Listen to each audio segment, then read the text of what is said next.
Assalamualaikum warahmatullahi wabarakatuh. Kita bertemu dalam satu program untuk usaha kita membantras rasuah.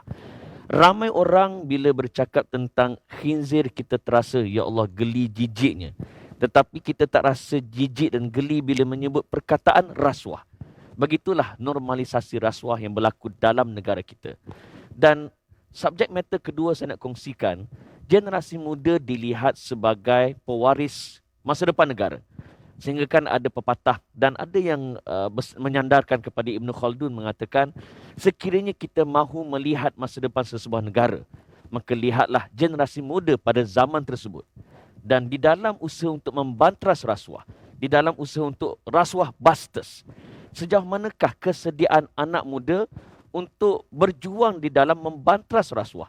Kerana realitinya, dalam kita berjuang untuk menghapuskan rasuah, di dalam dunia politik dilihat seolah-olah rasuah sudah menjadi perkara biasa. Dalam bisnes disebut that when there is no demand, there is no supply. Begitu juga dalam rasuah. Dilihat seolah-olah adanya demand di kalangan rakyat yang mahu dihulurkan. Akhirnya ahli politik merasakan tidak boleh tidak, dia mesti amalkan rasuah walaupun secara paksa. Jadi hari ini kita nak bincang tentang anak muda, apa dah jadi di dalam usaha untuk kita membantras rasuah. Bersama dengan panel kita, pertama sekali saya perkenalkan di sebelah kiri saya. Sejak awal muda lagi, saya ingat lagi zaman-zaman pakai baju petak-petak, terlibat dalam dunia politik. Tahu tak? Right. Yang Muhammad YB Nurul Izzah, apa khabar? Alhamdulillah. Alhamdulillah. Dikhabarkan hari ini jadual padat. Ya, tapi Hari-hari tak sepadat Zaramin. Nanti you came back from Melaka. Jadi Alhamdulillah boleh bagi nafas. Okay. Masalah yang bagus ya. Betul? Dan kita bersama dengan Kira Yusri, antara pengasas kepada UNI 18. Betul. How are you? Good, thank you. Terima kasih. Dan bagi anda yang nak mengetahui lebih lanjut, boleh pergi ke Instagram Undi 18 Mai. Betul. Ya. nampak Banyak sangat? program dan juga kempen-kempen kami ada di sana. Right. Nampak sangat melepas stok Instagram. Tak apa, jadi maklumat betul. Maklumat betul lah? Ya. Yes. Homework. Dan kita bersama dengan Natalie Nathan, kolumnis yang tak asing lagi dalam negara kita. Apa khabar? Baik, Alhamdulillah. You look tired, nampak keletihan. Banyak kerja hari ni. Saya seorang yang jadual tak pada hari ni. Oh. Saya duduk depan komputer ini yang buat kerja ni. Tapi saya, untuk makluman para penonton, kita dapat buat kesimpulan bahawa traffic jam sangat menghantui kita sekarang dan kita merindui sikit zaman MCO. Hanya berkait dengan Traffic jam kesesakan sahaja. trafik itu saja. Ya. Okey, kita nak mulakan dengan soalan yang mula-mula sekali saya nak tanya pada Kira. Seringkali sebab Kira menggerakkan kempen Undi 18 supaya rakyat Malaysia yang berumur 18 turun mengundi. Betul. Sebelum kita bercakap soal turun mengundi ke apa, saya nak tanya dulu, sejauh manakah anak muda peduli kepada politik? Silakan. Terima kasih saudara. Sebenarnya soalan ini sangat menarik kerana apabila kita nak melihat apakah definisi politik sebenarnya kepada anak muda, it's always an interesting concept. Jika kita pergi tanya anak murid mungkin kanak-kanak berumur 13-14 tahun. Saya sering mengajar kanak-kanak dan bekerja dengan kanak-kanak dan juga remaja bawah 18 tahun. Mereka akan kata, politik adalah ahli politik, adalah Dewan Rakyat, adalah Parlimen, adalah Perdana Menteri.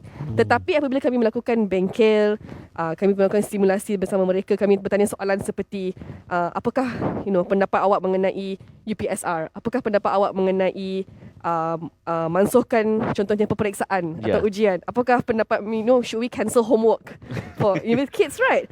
Dan mereka akan mempunyai banyak pendapat mengenai isu-isu sebegini. Dan cuba tanya mereka soalan mengenai isu-isu seperti perubahan iklim, isu-isu seperti perkahwinan nikah bawah umur. Mereka mempunyai banyak pendapat mengenai isu-isu ini. Kemudian pihak kami di UNI 18 akan mengajar mereka sebenarnya ini semua adalah impak-impak polisi. Ini semua adalah impak-impak polisi yang digubal oleh ahli parlimen, oleh ahli politik.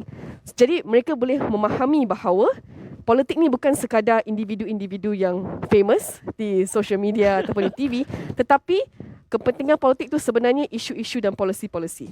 So, bagi saya dalam peranan saya sebagai 18, saya bekerja dengan anak-anak muda semua, saya rasa pemahaman isu dan juga anak muda mereka prihatin isu. Mereka prihatin mengenai isu seperti pendidikan, terutamanya mahasiswa, mengenai isu pasal employability, gaji minimum dan sebagainya. Tetapi mereka melihat ada disconnect di mana ahli politik tidak kisah mengenai isu-isu mereka. Jadi bila kita buat survey, kita buat polling semua, banyak data akan menunjukkan anak muda tidak kisah pasal politik. Tetapi sebenarnya bila kita tanya mereka pasal isu-isu seperti perubahan iklim, isu seperti pendidikan, mereka mempunyai banyak pendapat. So the disconnect here is that bagaimana kita nak meningkatkan kesedaran bahawa sebenarnya jika kita prihatin mengenai isu-isu sebegini, kita harus memegang ahli politik kepada janji-janji dan manifesto mereka.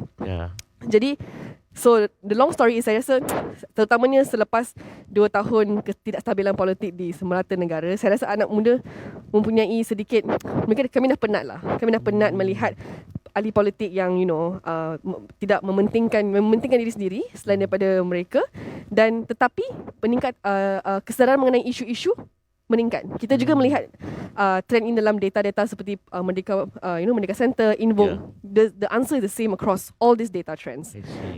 So the issue when it comes to elections dan sebagainya is that how do politicians reconcile these two lah, right? Because anak muda tak suka ahli politik, tetapi mereka prihatin mengenai isu-isu, terutamanya isu yang memberi impak personal kepada mereka. Maknanya anak muda mengambil kisah tentang suasana politik, betul, tapi dia frustrated dengan ahli politik. Betul. Dan kita tidak mempunyai, kita kena lihat sama ada institusi yang ada di Malaysia sekarang memberi whether it can solve the problems and the frustration that people have. Baik, kita akan pergi lebih lanjut. Boleh. Khususnya dalam penyakit tidak pedulisma ni. Okey. Saya nak tanya kepada saudara Nathaniel. Tapi sebelum tu, saya nak lancarkan ada satu undian kita buat secara online. Okey, saya rasa pihak production dah ready ke untuk kita establish poll ni? Right, untuk anda lakukan undi secara online sama ada di Facebook. Okey, rasuah anak muda semakin membimbangkan. Okey, setakat mana anda setuju ataupun tak setuju, teruskan undian dan kita akan umumkan keputusan undian ini di akhir rancangan. Saya teruskan perbincangan kita bersama dengan saudara Nathaniel. Ini saya perlu jawapan sejujur yang mungkin. Mana yang anak muda lebih pentingkan? Sama ada kelajuan internet ataupun album terbaru Lisa Blackpink, ataupun album terbaru BTS, ataupun menunggu musim terbaru Squid Game, ataupun rasuah dalam politik negara. Silakan. Dan mengapa? Terima kasih Amin. Pada saya rasa lebih kurang, kalau kelajuan wifi lah, saya rasa dalam 90% akan lebih prihatin kepada itu daripada rasuah.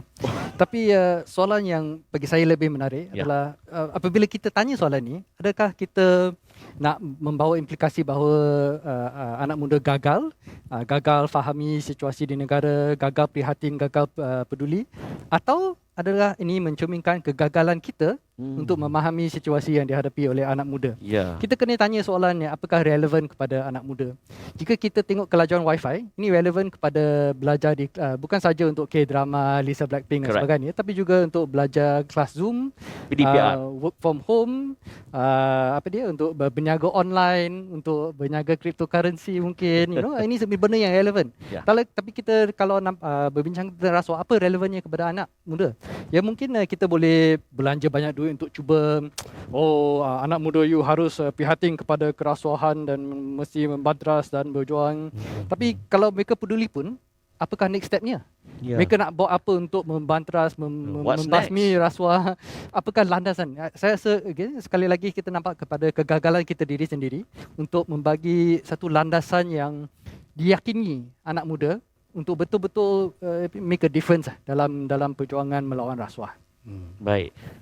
Satu jawapan yang sentap untuk kita yang sedang menonton, khususnya kita duk blame anak muda sampai kita lupa orang tua pun ada peranan untuk memberi awareness pada anak muda. Okey, YB Nuri Izzah, kita tengok reality YB, sebab YB pun dah berapa dekad jadi ahli politik. Dekad tu. Terima kasih. Cuba ingatkan lagi. Satu ingatan yang penting. Cukup lama dan YB pun sudah melihat realiti menjadi ahli politik. Tak kira lah mana-mana parti politik, mana-mana pemimpin, bila dia naik jadi pemimpin untuk mendapatkan kuasa, tak dapat tidak, dia terpaksa memberi rasuah kerana ada demand di kalangan orang ramai Kalau you tak bagi kami duit, kami tak akan bagi sokongan. Kalau you turun ke kawasan, you tak bagi duit, you tak akan dapat undi. Akhirnya, nak bantras rasuah seolah-olah mustahil. Komennya Muhammad. Okey, terima kasih Saudara Amin, panelis. Assalamualaikum warahmatullahi wabarakatuh. Salam Hari Rabu ya. Saya agak tersentak mendengar soalan yang begitu tajam. Kerana walaupun dah 3 penggal, tapi saya masih ingat lagi saat pertama saya tampilkan diri untuk bertanding. Dan bila kita masuk gelanggang politik, sesuatu yang tak pernah kita fikirkan dari kacamata seorang muda. Ketika itu, saya belajar sebagai seorang graduan jurutera. Ayah dalam penjara. Jadi penuh dengan pengharapan. Kerana wadah politik, kita lihat menjadi wadah yang mungkin dapat kita menterjemahkan dasar-dasar yang Kira sebut tadi. Ya, kalau saya tak bersetuju ketika itu ada perdebatan hebat PPSMI. Ada peperiksaan yang terlalu menekan pelajar, para guru yang tak diberikan dokongan menerusi pembantu. Ya, dasar-dasar ini termasuklah usaha yang agak serius dan gigih melawan rasuah. Ingat, Tun Abdullah Ahmad Badawi menang tahun 2004 ketika itu, berkempenkan gerakan anti rasuah, ya, sehingga kami agak dalam amat terkesan hanya menang kawasan Permatang Pauh dalam pilihan raya tersebut. Jadi pada saya sebenarnya kita sampai ke tahap di mana kita sentiasa ada pilihan. You always have a choice. Jangan kita rasa okey kerana dalam senario ini rata-rata begitu ramai membuat keputusan yang sangat jijik yang mementingkan diri sendiri. Pada saya kita boleh sahaja dalam ruang lingkup yang kita ada membuat keputusan berdasarkan prinsip. Dan itulah mungkin kadang-kala saya rasa dalam 3 penggal ni pun banyak benar merasa sebagai pendudukan ahli parlimen pembangkang. Jadi ini penting kerana saat-saat menjadi ahli parlimen pembangkang mengajar saya bahawa tanpa peruntukan kita masih lagi boleh gerak kerja. Hikmah menjadi pembangkang. Hikmah. Kerana duit gaji kita, that is the meaning of public office. You use your allowance untuk rakyat ketika itu di Lembah Pantai. Dan pada saya selalu mengingatkan kata-kata almarhum Syed Hussein Alatas di mana kita perlu emotional bila bercakap tentang soal rasuah yang kita harus tangani dan lawan. So, you always have a choice. Dan atas dasar itulah yang saya pegang kerana kalau tanpa kompas moral, apa guna hidup? I mean, at the end of the day, right? Itulah yang menjadi penghubung kita dengan akhirat kelak. So it's very important. Saya nak sangat supaya saat yang saya fikirkan sebelum masuk politik itu mendorong saya sehinggalah ke saat ini. Kerana itu yang boleh saya tinggalkan untuk anak-anak saya. You see, there was one opposition politician from South Africa actually, Athol Trollip, from the Democratic Alliance. Dia kata pada saya, Nurul Izzah, you can lose anything and everything, but you can never lose your credibility. So jaga credibility kita, kerana itulah yang kita boleh pegang sampai ke akhirnya. Kalaupun kerja kita dah hancur, tapi jangan terpalit dengan rasuah. Saya nak extend sikit soalan. Sure. Ask me more tougher questions, please. Ketika Datin Sri Wan Azizah menjadi Timbalan Perdana Menteri, dan sewaktu itu YB ada kedudukan dalam kerajaan. Saya tidak ada kedudukan dalam kerajaan. Sabar. Sabar. Tunggu saya habis soalannya. Okey. Ya. Dan selepas itu YB meletak semua jawatan dalam kerajaan, walhal bagi sesetengah ahli politik masa itulah nak rembat sebab mak dia Perdana Menteri. And then Yang Muhammad letak semua jawatan. Sehingga sekarang kalau tengok dalam isu-isu nasional pun YB tidak ada. Dan YB dilihat lebih fokus kepada kawasan Yang Muhammad. Apa sebenarnya what were you thinking? Saya ada ambil satu jawatan yang berkait dengan kerajaan, iaitu pengerusi jawatan kuasa pemerkasaan TVET. Dan saya laksanakan secara pro bono dalam 6 bulan untuk menghasilkan undang-undang supaya kita boleh pastikan semua program TVET disatukan bawah satu Suruhanjaya. Tapi jawatan lain adalah jawatan dalam parti, jawatan selaku naib presiden, dan saya boleh tekankanlah memang bukan mudah kerana dulu saya masuk dalam politik. Ayah saya dalam penjara. Jadi ada naratif moral yang jelas sebagai tahanan politik. Dan kita berkecimpung pun memegang jawatan kerajaan berlainan dengan dalam parti. Dalam parti kita terus terang saya bertanding dalam pemilihan. Tapi saya terikat dengan disiplin organisasi. Jadi pada saya ada beberapa perkara yang saya tidak bersetuju. Maka kita mengikut disiplin organisasi untuk mengambil tindakan-tindakan tertentu. Termasuklah langkah bagi mempertahankan pengerusi jawatan PAC. Jawatan kuasa kira-kira wang negara, dia penting. Dia menjadi satu badan yang akan memantau segala perbelanjaan kerajaan. Jadi pada saya ketika itu tak boleh pengurusinya datang daripada kerajaan juga. Kena daripada pembangkang. Jadi ialah mungkin itu lebih mudah buat saya. Saya selalu fikir life as is my religion should be simple. Jadi kalau saya rasa ada isu, saya fokus kepada perkara yang saya boleh lebih selesa untuk laksanakan. Dan sekarang menerusi projek rintis, kaji kemiskinan, kaji penggunaan program yang berdasarkan pembuktian untuk selesaikan masalah ketagihan. Small things because kita lihat lepas pandemik yang kita harus tumpukan adalah penyelesaian masalah sosioekonomi dan membanteras rasuah macam rasuah Sudah kita pasti buat. Yes. Baik. Okay. Yes. Baik. Satu je perkataan saya boleh sebut. Memetik memetik kata hero Hindustan, syabas Inspektor Sahab. Okey, saya nak bagi ruang kepada YB lap perlu sekejap. Kita nak berehat seketika. Kita tengok apa pandangan orang ramai tentang tajuk kita. Kita saksikan. Duhai anak muda, apa dah jadi? Amat membimbangkan apabila data yang dikeluarkan oleh SPRM membabitkan 55% penjawat awam yang terlibat rasuah merupakan golongan belia yang berumur 40 tahun ke bawah. Keratusan yang agak besar ini membimbangkan. Agaknya mengapa perkara ini terjadi? Jom kita selidik.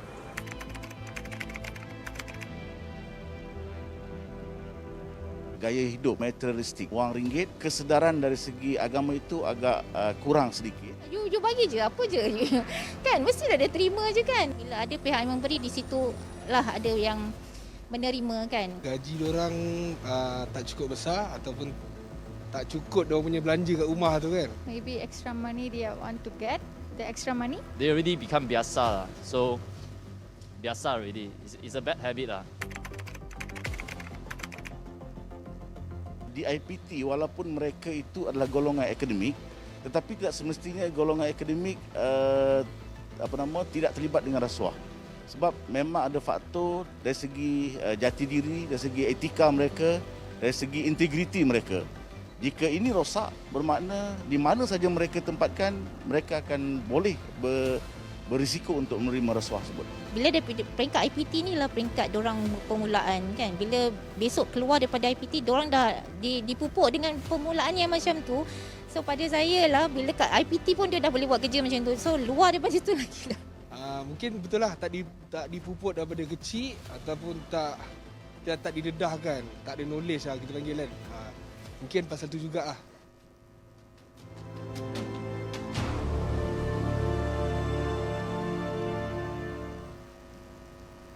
Itu dia pandangan orang ramai tentang topik kita pada malam ini. Kita nak teruskan topik kita tentang rasuah, apa dah jadi di kalangan anak muda.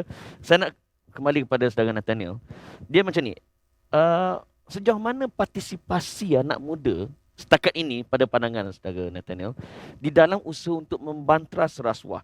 Adakah anak muda kita sudah diberi exposure yang sewajarnya agar mereka lebih memahami apa maksud politik sekaligus rasa benci terhadap rasuah?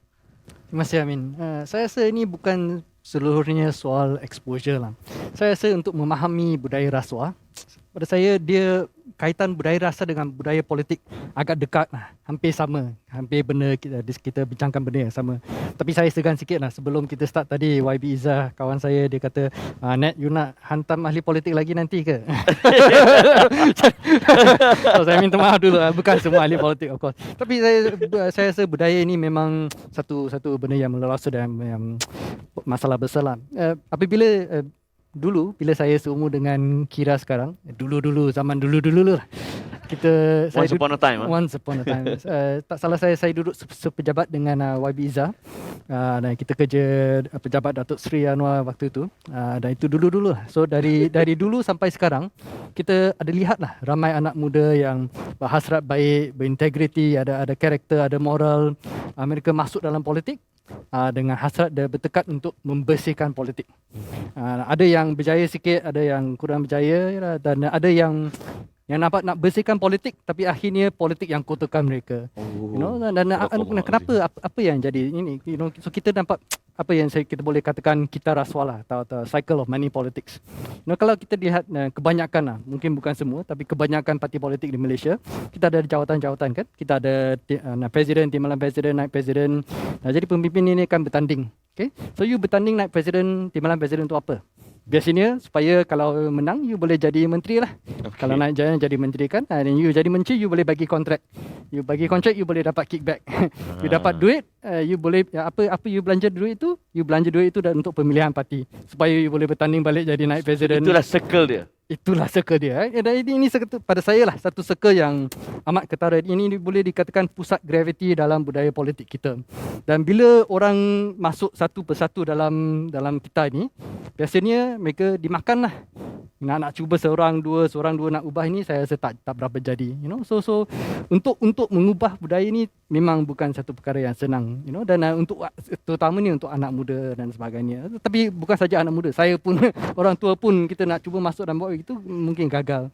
Jadi pada saya, mungkin saya pandangan berbeza sikit dengan orang lain, tapi saya rasa untuk buat budaya baru, lebih baik mungkin kita bina budaya itu sebagai satu asas gerakan di luar politik dahulu. Kalau kita cuba, again ada pandangan berbeza, tapi kalau kita cuba masuk dari inside, ada yang rasa boleh, saya rasa mungkin terlalu besar cabarannya. Kita nak bina asas ini di luar itu sebagai satu gerakan yang berintegriti dan sebagainya, yang ada asas trust itu, baru kita boleh fikir tentang bertanding dan sebagainya.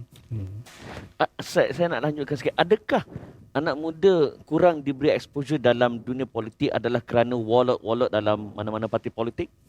Saya rasa bukan saja wallet tapi budaya itulah. You know, ada banyak, you know, saudara kira kerja dalam voter education dan sebagainya, memang kerja yang murni dan memang mantap sekali.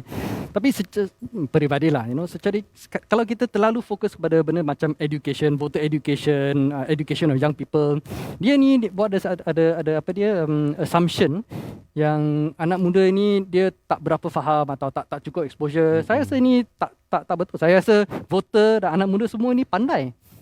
Tapi mungkin mereka tak banyak pilihan. Dari A, B, C, D, E, Pepsi Cola, Coca-Cola. Itu je. You know, exactly. You know, so yang mungkin yang kita harus usahakan adalah menyediakan satu alternatif yang memang berwibawa, yang memang berbeza, yang lain daripada yang lain. Itulah cabarannya yang mungkin kita harus fokuskan. Andai kata kita berempat kan, berpakat nak buat satu parti politik kan. Contoh kan. Nathan jadi presiden, timbalan, usaha saya AJK je lah. Jangan berbagi lelaki bagi presiden.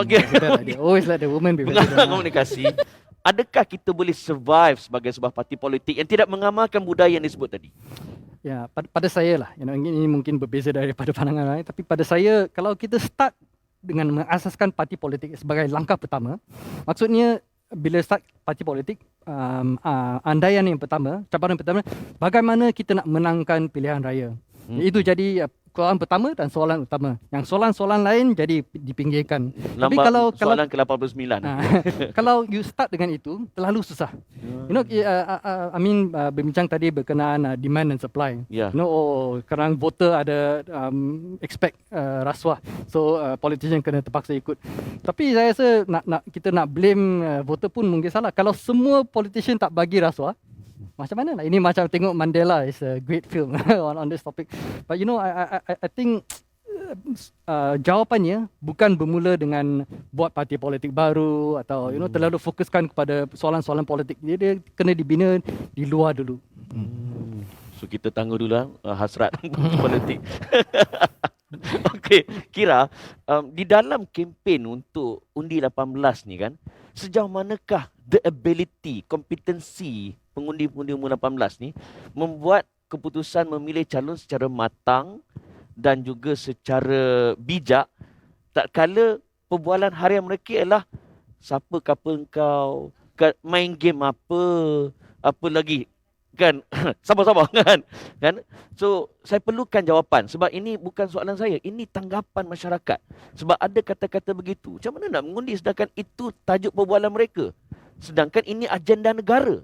Silakan. Saya rasa pertama sekali ramai orang mempunyai satu image terhadap anak muda yang kita semua berfikiran secara sama. Sebenarnya, young people are not a monolith at all. Kami mempunyai datang daripada demografik yang berbeza-beza, daripada latar belakang pendidikan yang berbeza, latar belakang sosioekonomi yang berbeza. Jadi kita mempunyai prioriti yang berlainan. Dan jika banyak persepsi yang orang lebih tua ada terhadap anak muda adalah anak muda hanya bincang mengenai hiburan. Mungkin persoalannya adalah kenapa anak muda sering pergi kepada hiburan untuk melarikan daripada realiti. Contohnya, right? Kalau kita melihat isu-isu seperti unemployment, pendidikan pada tahun for the past 2 years, anak muda lah yang terkesan paling teruk dalam dua isu ini. Apabila sesuatu syarikat nak mengecilkan lagi staf mereka, anak muda yang pertama kena keluar. Apabila universiti, apabila kerajaan mengarahkan bahawa sekolah dan universiti akan ditutup, anak muda, kanak-kanak remaja yang pertama kena paksa duduk di rumah. Ibu bapa muda yang tidak mempunyai backup plan ataupun pertolongan untuk mengadakan untuk ada babysitter dan sebagainya, mereka yang pertama yang terkesan apabila pandemik ini berlaku. Dan apabila kita mempunyai ketidakstabilan politik, isu-isu anak muda semua tidak difikirkan langsung kerana isu-isu seperti pembukaan kilang, isu ekonomi dan semua itu prioriti ahli politik dan juga prioriti menteri yang tidak peka terhadap isu anak muda.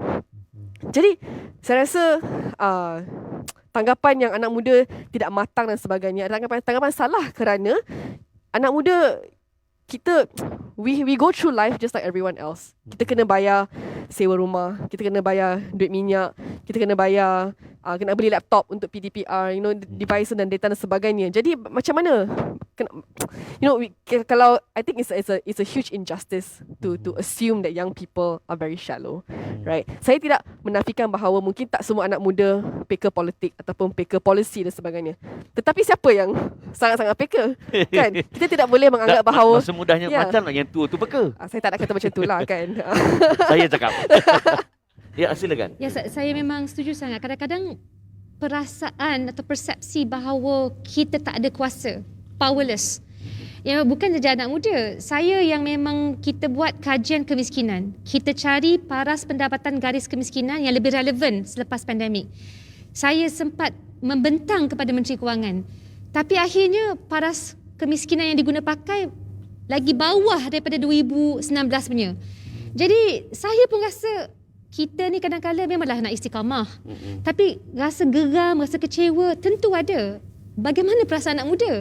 Mereka kadang-kadang dilayan macam tak penting ataupun tidak matang ataupun tak faham.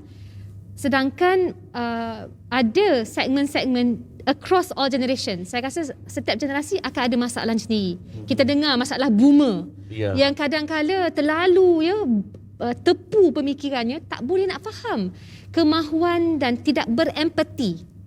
Jadi isu sekarang bila hilangnya empati, jadi banyak orang rasa terasing. Saya tidak ada kuasa nak mengingatkan orang yang berjawatan. Saya tak ada kuasa nak mengubah beberapa perkara. Yang YB pesan pun tak dihirau, ini kan yang pegang YB macam tu.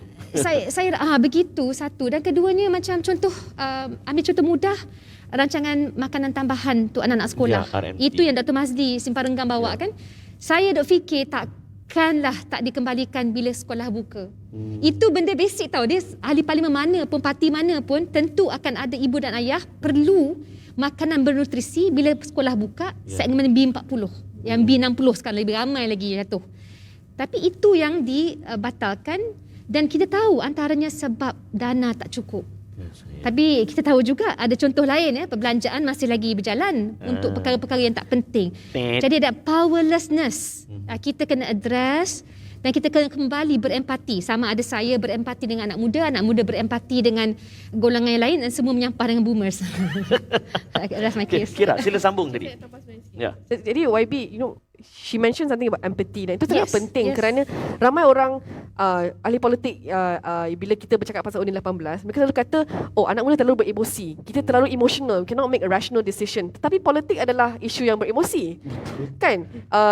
Gaji minimum adalah perkara emosi, isu pendidikan hakiki. adalah perkara emosi, keselamatan kanak-kanak Emosi. adalah benda emosi, nikah bawah umur, pernikahan adalah benda yang beremosi. Macam mana kita tak boleh tidak beremosi semasa kita berpolitik, kan? Jadi saya rasa, dan emosi tidak semestinya tidak rasional. Emosi sebenarnya juga merangkumi isu seperti Passionate. empathy, compassionate, dan juga if we don't care about each other, we won't even join politics. But anak muda, kami marah, kami dah penat, dan itulah emosi yang sangat valid kerana ia akan bertukar kepada undian di hari nanti, kan? Jadi bila anak muda saya nak bagi contoh personal, saya membesar di Miri Sarawak. Semasa saya di sekolah menengah, saya ada rakan sama tingkatan yang dia mengandung, okey, dan ikut undang-undang di Malaysia dia akan dibuang sekolah. Tetapi lelaki tidak dibuang, perempuan dibuang, kan? So that's the rule. So dia keluar daripada sekolah, saya sambung SPM, saya belajar ke universiti, saya bekerja sekarang dalam organisasi sendiri, dan dia sambung berkeluarga dan sebagainya. Adakah dia kurang matang daripada saya? Sebenarnya dia dah merasa hidup sebelum saya. Walaupun ramai orang ingat bahawa kalau nak jadi matang, kena jadi pandai, kena masuk universiti, kena mempunyai ijazah. Tapi hanya jika kita ikut data daripada Malaysia Education Blueprint yang sebelum ini, hanya separuh sahaja rakyat Malaysia yang dapat pergi ke universiti, termasuk program-program TVET yang sebelum ni pun ramai orang tidak kisah, kan? So with so many of us left behind, how can you say that we are not smart enough or we are not matured enough when we are living life just like everyone else? Some of us are experiencing it at 16 and 15 years old, some of us much later. Jadi umur itu sangat-sangat arbitrary dan tidak boleh digunakan untuk mengatakan bahawa anak muda tidak bersedia, kerana kita tidak boleh mengawal situasi dalam hidup kita. Dan jika if all of this don't matter, then what actually matters? What actually makes a smart voter? Yeah. Okay. Dan when we talk about kecerdikan, kematangan anak muda, adakah YB anak-anak muda ni betul-betul jujur mahukan pemimpin yang bersih dari rasuah? Ataupun mungkin bagi mereka, kau nak rasuah ke tak rasuah itu suka tingkau, yang penting kewajikan aku terjaga. Asalkan aku boleh hidup dengan mudah, gaji okey, kerja dapat, aku nak rasuah lah. Silakan, fadhal mashkura. Jawapannya, Muhammad. Dia perkara yang paling penting saya nampak di sini adalah bagaimana kita boleh memberi wadah politik itu sesuatu yang menjadi relevan kepada semua. Saya melihat sangat aspek utama yang orang muda rasa adalah terma kepimpinan melalui tauladan. Jadi itu yang sebenarnya lama tak dengar perkataan tu. Lama tak dengar. Tapi sebenarnya orang marah pasal tu. Pasal macam ada dua darjat. Jadi tentu setengah merasakan, oh tak apalah, saya terus menjaga garis batas dan meneruskan perjuangan. Tapi ada yang rasa kalau mereka pun yang berkuasa ataupun yang mempunyai jawatan tidak dilayan sama rata dengan kami, kenapa? Why do I have to bother? Jadi Why bother? ini prinsip yang dan budaya kita kena jaga. Kerana nak tak nak kehebatan negara kita berpaksikan bagaimana orang dapat rasa apa pun yang berlaku, latar belakang saya bagaimanapun, saya akan dilayan dengan adil menerusi undang-undang dalam negara. So that's the very basic bit. Jadi kerana itu saya nampak nak cakap orang muda, kita punya level of voter outreach dan voter turnout antara yang paling tinggi banding dengan negara OECD, negara-negara Scandinavian, mereka sangat rendah. Kita dah rasa kita rendah dah. I am much better dari segi awareness. Tengok apa berlaku pilihan raya 2018. Tengok apa berlaku, orang keluar berbondong-bondong berjam-jam untuk mengeluarkan undi. Tapi sudah tentu hati mereka remuk lah. remuk bila kepimpinan itu menjadi tauladan yang sangat buruk. Jadi pada saya berbalik kepada prinsip itu, dan kedua, ia akan memakan masa. Contoh, apa yang dia buat menerusi media, kempen Rasuah Busters perlu diteruskan sampai ke tahap kita tak boleh memetik apa yang disebut oleh YB Steven Sim. Tak boleh meneruskan mengangkat, memberi status jaguh kepada mereka yang dah disabitkan kesalahan rasuah. That is like for me red line. Jadi bila kita mula, that's the bare minimum, you know. Paling itu kurang paling lah. kurang lah kan. Macam kata tak boleh buat apa-apa, hang buat yang tu lah kan. Because jadi pada saya itu penting walau apa pun jawatan yang mereka pegang. Because it's like pada saya, you know, that's the basis of you know, a Muslim, right? Yang Allah SWT akan ukur kita dari segi tahap keimanan. So there's a level playing field.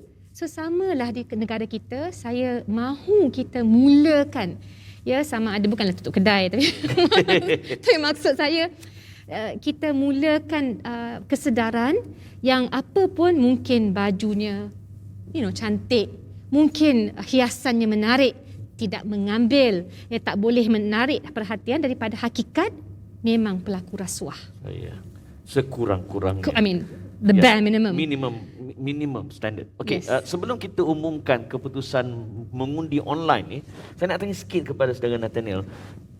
Usaha untuk memantras rasuah di kalangan anak muda dipandang seolah-olah sukar kerana anak muda dilihat frustrated dengan politik negara. Aku dah undi, tapi dalam masa lepas mengundi tu 3 kali tukar Perdana Menteri.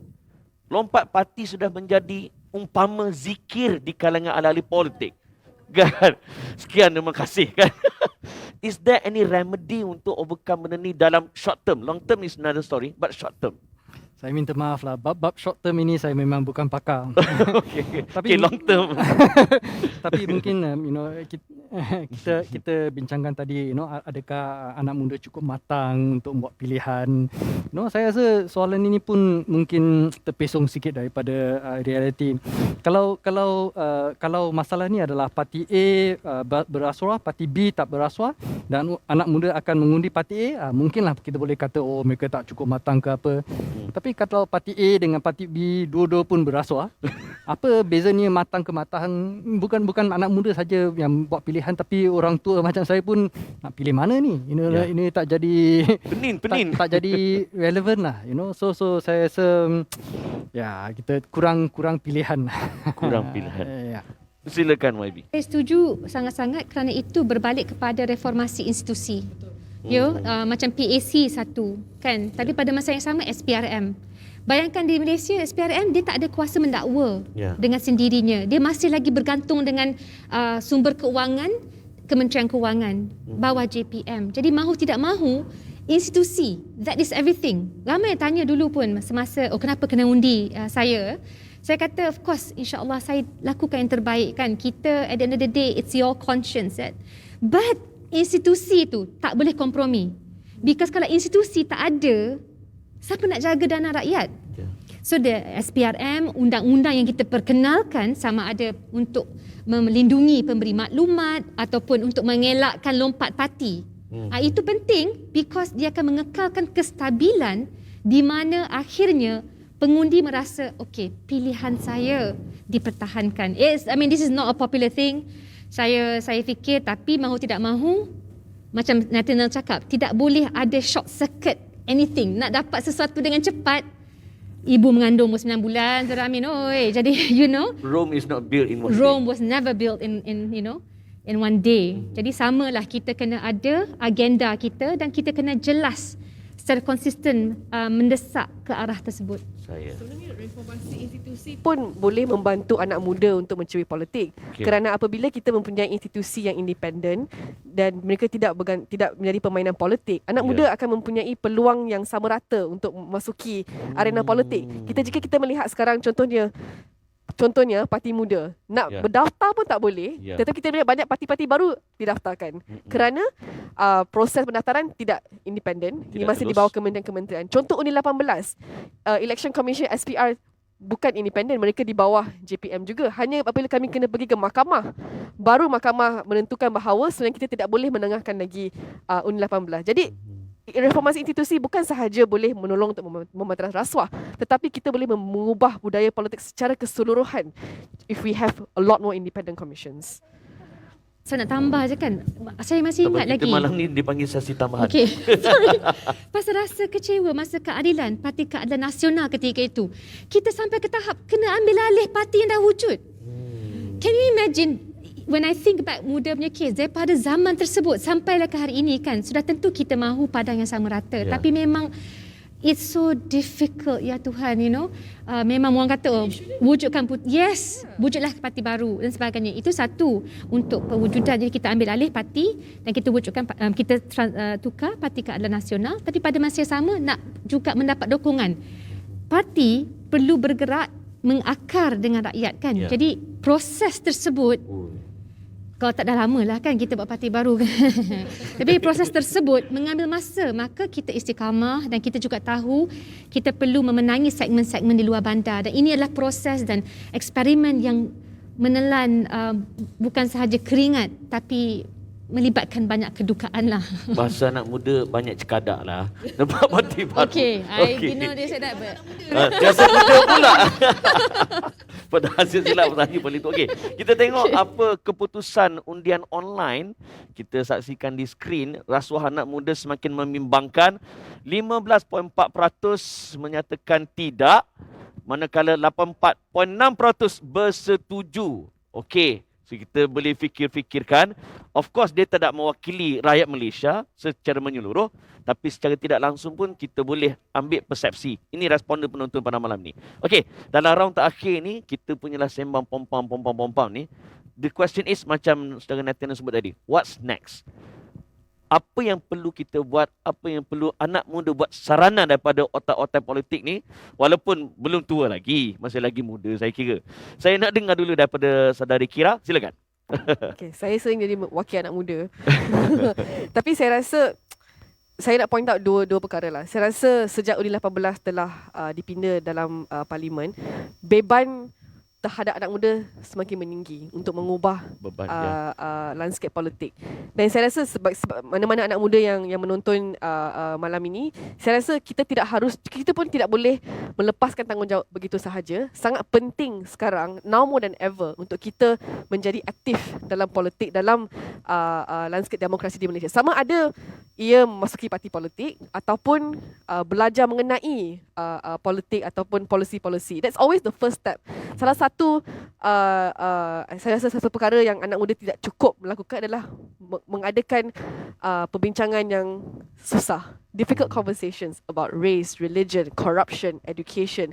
We are not taught to discuss this with our friends, with our family. Sangat sensitif kita tak boleh bincang pasal politik dan sebagainya. Jadi saya rasa sejak undi 18, anak muda harus berani untuk membuka ruang ataupun mendengar mengenai isu-isu ini supaya kita boleh melaksanakan tanggungjawab sebagai pengundi muda di masa hadapan dengan sebaiknya. Sebab undi 18 kami tidak pernah advokasi untuk kami tak kata undi ini atau undi itu, tetapi setiap undian itu bermakna. Setiap undian itu ada tanggungjawab dan we have to be aware of that responsibility. Dan saya harap walaupun politik di Malaysia sekarang dilihat sebagai sangat menyeramkan. Itu pun dah habis berlapik kan sebab menyeramkan kan. Tapi ia tidak memaksa kita harus putus asa. Kerana the moment you give up, that's when it really goes bad. Ya. Kata Justin Bieber, never say never. Tiba. Itu bahasa anak muda. Saudara Nathaniel, apa your hope, what is your advice? Especially tadi ada menyebut tentang sebelum menyalahkan anak muda, ni orang tua ni. Bagaimana peranan kita untuk memberi awareness kepada anak-anak muda? Terima kasih Amin. On that note, kita nampak dari survey tadi. Saya rasa saya dalam 15% lah. Saya tak risau sangat dengan rasuah anak muda. Saya lebih risau dengan anak, fish rots on the head. Anak tua. Ya, anak tua. Tadi ada statistik 55% yang tangkapan SPRM kurang 40 tahun. Pada saya, jika saya nak teka-teki lah, bukan saya nak atau nak aib orang, tapi saya rasa dalam 55% itu, saya rasa mungkin tak sampai 5% atau jumlah rasuah di negara ini. Mungkin mereka ditangkap untuk rasuah apa 1,000, 5,000, 10,000. Tapi yang buat rasuah 10 juta, 100 juta, Yang ikan paus ni ya. saya jamin bukan orang bawah 40 lah. Orang muda. Joe Lau pun saya rasa dah lepas 40. Seingat saya dia umur bukan 40. Ya, so saya rasa anyway, so ini komen sikit lah berkenaan tu. Tapi saya untuk big picture, saya memang kagum dengan kerja Rasuah Busters dan komitmen orang Rasuah Busters. Tapi yang fokusnya saya rasa kita kadang-kadang kita kena lihat gambaran yang lebih besar. Take a step back, tengok apa puncanya sebenar. You know, ini menyimpang sedikit saja. Saya ibu bapa saya orang Melaka. Saya ada saudara dari Melaka, dia bercerita berkenaan, you know, waktu saya di sekolah, you know, ada banyak gangster lah. Dia pernah nampak orang kejar orang dengan parang, you know, lari sana sini. Dan orang yang dia ingat orang yang kejar dengan parang tu sekarang sudah jadi adun. Serius lah. Sudah jadi adun. Cerita yang saya tak boleh lupa lah. So Climax yang saya tak boleh. Tak ada brain But it's the reality kan. So kita kena tanya like siapa ini politik ni menarik macam-macam lah. Ada yang baik-baik belaka macam YB Izzah, tapi ada yang macam-macam. Kebanyakannya so saya determinant ini apa yang determine ini adalah apa yang anda boleh buat sebagai wakil rakyat. Sekarang kebanyakannya wakil rakyat ada peluang untuk mempengaruhi agihan dana atau mempengaruhi siapa jadi PM, siapa jadi MB, dan PM MB ini memang dia jadi raja lah. Siapa nak dapat duit, siapa dapat kontrak. So bila ada kuasa banyak untuk mempengaruhi dana ini, dia akan menarik jenis-jenis tertentu. Kerana ada pemusatan kuasa, over centralization of power, especially terutamanya di mana duit terlibatnya. So kalau kita benar-benar nak mengubah pimpinan negara, nak mengubah pesada politik, demokrasi negara, saya rasa ini yang perlu tukar. Kalau kita ubah sistem sampai wakil rakyat ada pengaruh kecil saja berkenaan dana, jenis orang yang you akan tarik totally berbeza. Orang macam kira lah dia akan naik. Orang yang main parang itu buat apa dia nak jadi wakil rakyat? Tak boleh kaya, tak boleh duit. So saya jadi kalau betul-betul nak membantras rasuah ini, kita kena lihat kepada perubahan di peringkat itu. Di akar umbi, sikap, cara kita mengangkat orang. Baik, last but not least, Yang Berhormat, saya kira daripada panel-panel yang berdua ni, yang YB dah terlibat dalam politik sejak daripada tahun 1997, 96 sampai ke sekarang. Ya, 98 ya. It was, oh my God. Masya Allah. So, apa pesanan? Silakan. Saya rasa bagus bila ada suara-suara kritis yang berani untuk menekankan kewajipan orang politik. Saya nampak dalam parti sendiri di mana the struggle untuk memastikan kita bawa isu-isu pengenalan gaji minima, isu-isu pengenalan undang-undang baru untuk menekan syarikat-syarikat gig yang tidak bertanggungjawab menyediakan pelampung keselamatan sosial buat rakyat, termasuklah isu-isu untuk meremajakan calon-calon. I think Kira, you see that. Semua orang macam rasa, okay, kita pun kena pastikan sebagaimanalah saya pun dulu masa bertanding, muda lah ketika itu kan.